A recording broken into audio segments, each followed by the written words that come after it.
জামাত শিবিরের বিরুদ্ধে বিএনপির যে আওয়ামী স্টাইলের স্লোগান, শাহবাগ 2.0 স্লোগান, এগুলোর বৈধতা দেবে না নাহিদ, হাসনাত, তরুণ প্রজন্ম, এনসিপি।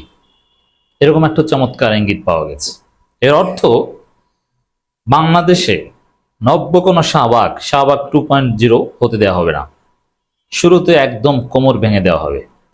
জনতার সম্মিলিত প্রতিবাদের মুখে পড়বে বিএনপির যে নতুন প্রজেক্ট শাহবাগ 2.0। দর্শক, স্পষ্টতই বিএনপি আর একটা শাহবাগ কায়েম করছে। জাস্ট শাহবাগে আনুষ্ঠানিকভাবে বসে যাওয়া বাকি, ন্যারেটিভ সব রেডি। এবং অলরেডি তারা যে মিছিলগুলো করছে শাহবাগ পর্যন্তই যাচ্ছে। মিছিলের যে ভাষা, স্লোগান, টার্গেট, এগুলো সব শাহবাগ 2.0। আমরা যেরকম শাহবাগী বলে গালি দিতাম একটা গোষ্ঠীকে, তো বিএনপিকেও এখন শাহবাগী বলে গালি দিতে হবে। তারা সেম ন্যারেটিভ পজেস করছে। এখন এর আগের যে 2013 সালে শাহবাগ হয়েছিল, যে শাহবাগ ফেসিবাদের জন্ম দিয়েছিল, যে শাহবাগ সম্পর্কে মাহমুদুর রহমান বলেছিলেন শাহবাগে ফেসিবাদের পদধ্বনি, যে শাহবাগ গণহত্যা করেছে, কয়েকটা গণহত্যা করেছে। যে শাহবাগ না হলে হেফাজতের উপর যে ক্র্যাকডাউন 5ই মে সেটা হতো না। শাহবাগ না হলে মোদী বিরোধী আন্দোলনের উপর যে গণহত্যা সেটা হতো না। শাহবাগ না আসলে এই 24-এর গণহত্যা হতো না।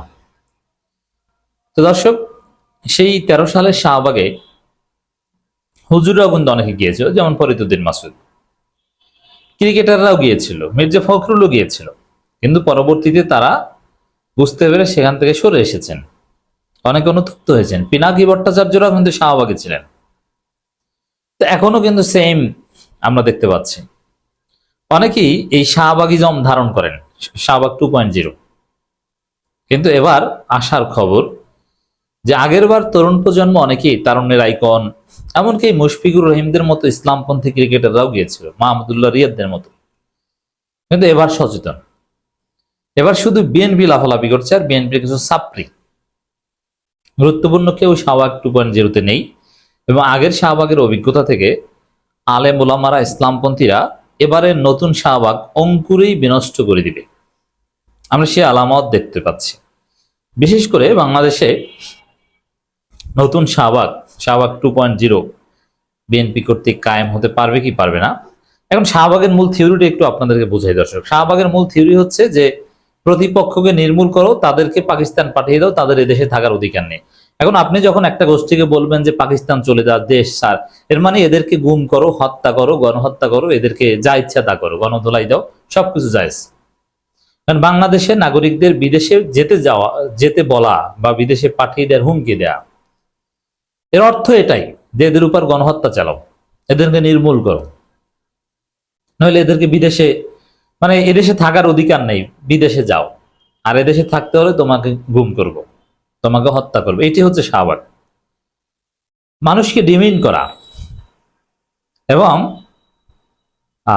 রাজনৈতিক ভব্যতা, গণতন্ত্র, পারস্পরিক শ্রদ্ধাবোধ এগুলো থাকবে না, সেগুলো নেই বিএনপির। এবং শাহবাগের আরেকটা বৈশিষ্ট্য হচ্ছে ইসলাম বিদ্বেষ, আলেম ওলামা বিদ্বেষ।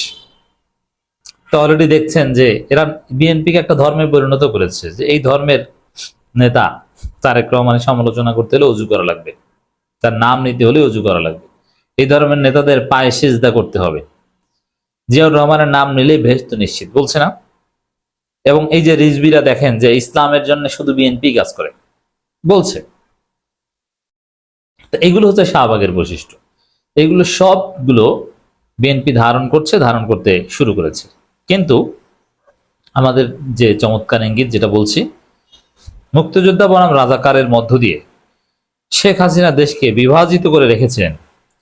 24-এর গণঅভ্যুত্থানের মধ্য দিয়ে এই বিভাজনকে তোয়াক্কা না করে আমরা সামনের দিকে এগিয়ে গিয়েছিলাম। নাহিদ ইসলাম, এর মানে এই শাহবাগ 2.0 বিএনপির এর মূল থিম কিন্তু ওরা রাজাকার, পিন্ডি চলে যা, এই তো।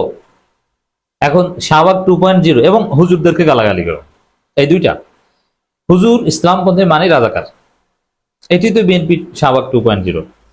এই জায়গাটায় নাহিদ ইসলামের যে বক্তব্য যে এটা হাসিনা করেছিল রাজাকার এবং মুক্তিযোদ্ধার মাধ্যমে দেশকে ভাগ করে রাখা, কিন্তু না, 24-এর গণঅভ্যুত্থান হচ্ছে এই ভাগ মানে না। এই দেশে যারা আছে সবাই বাংলাদেশি, এখানে রাজাকার মুক্তিযুদ্ধ এই বাইনারি চলবে না।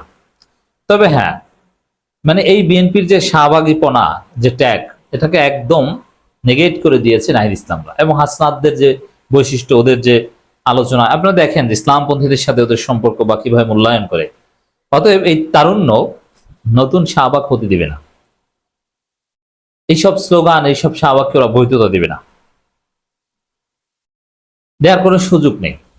অতএব বিএনপি শাহবাগ কায়েম করতে পারবে। আর বিএনপির ইতিহাস তো আমি আগেই বলেছি, বিএনপির ইতিহাস মারা খাওয়ার ইতিহাস। আকাম করতে যাওয়ার ঠিক চরম মুহূর্তটা ধরা খাওয়ার ইতিহাস। যেমন বিএনপি 2006 সালে একটা ভুয়া ভোটের আয়োজন করেছিল, কিন্তু ভোট হওয়ার আগে আগে ধরা খেয়েছে, ইয়াজউদ্দিন নাই। এরকম অতীতে যতবার বিএনপি আকাম করতে যে গিয়েছে ধরা পড়েছে, পারেনি। বিএনপি পারে না, আসলে ফ্যাসিস্ট হয়ে ওঠার যোগ্যতা ওদের নেই, ওরা পারবে না। তো এখন শাহবাগী হয়ে ওঠার চেষ্টা করছে, কিন্তু পারবে না, আচ্ছা মতো মার খাবে। শিবির ধরলে ওরা পালানোরও জায়গা পাবে না। আর শিবির কিভাবে ধরবে ওরা কল্পনাও করতে পারবে না। এই ছাত্রীগুলো ইমাজিন করতে পারবে না যে শিবির ওদেরকে কিভাবে ধরতে পারে। শিবির গুপ্ত রাজনীতি করছে, হ্যাঁ, তোদের শিক্ষা দেওয়ার জন্য হাজারো গুপ্ত রাজনীতি করবে, তুই পারলে কিছু কর। গুপ্ত রাজনীতি এটা এটা শরীয়তে আছে, সুন্নতে আছে, পৃথিবীর ইতিহাসে আছে। পৃথিবীর সব বিপ্লবীরা এই গুপ্ত রাজনীতি করেছেন। মাও সেতুংয়ের ইতিহাস পড়েছেন, লেলিন অথবা আরো যারা বিপ্লব করেছেন, ফ্রেঞ্চ রেভলিউশন যারা করেছেন। বিপ্লব কখনো গোয়েন্দাগিরি, গোপন রাজনীতি ছাড়া হয় না। ওপেন রাজনীতি, শুধু ওপেন রাজনীতি, এটা হচ্ছে গণতান্ত্রিক রাজনীতি। আর গণতান্ত্রিক পন্থায় কোনো ফেসিবাদের পতন হয় না। নাহিদ ইসলামের এই বক্তব্য অত্যন্ত তাৎপর্যপূর্ণ। মুক্তিযোদ্ধা বনাম রাজাকারের মধ্য দিয়ে শেখ হাসিনা দেশকে বিভাজিত করে রেখেছিলেন। মুজিববাদী আদর্শ গত 50 বছর দেশকে বিভাজিত করে রেখেছিল বলে জানান তিনি। সেই মুজিববাদের পাহারাদার এখন বিএনপি, এটা নাহিদ ইসলাম বলছেন। অতএব মুজিববাদের পাহারাদারদের এই স্লোগান, কাউকে পিন্ডি চললে যেতে দেওয়া, এগুলো তরুণ প্রজন্ম বৈধতা দিবে না।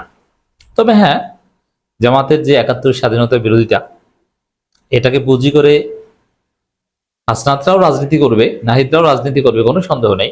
জামাতের বিরুদ্ধে বলবে, কিন্তু শাহবাগ কায়েম হতে দিবে না। এর সুযোগ আছে বলে আমি দেখিনি।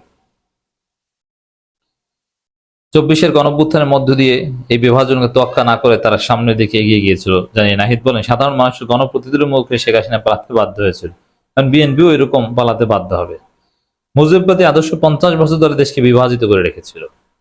আর বিভাজিত করে রেখেছিল মুজিববাদী আদর্শ কি, যে আমরা মুক্তিযোদ্ধা, তোরা রাজাকার। সেম জিনিসটা বিএনপি স্টার্ট করছে। অতএব এগুলো টিকবে না, এটা কিছুতেই টিকবে না।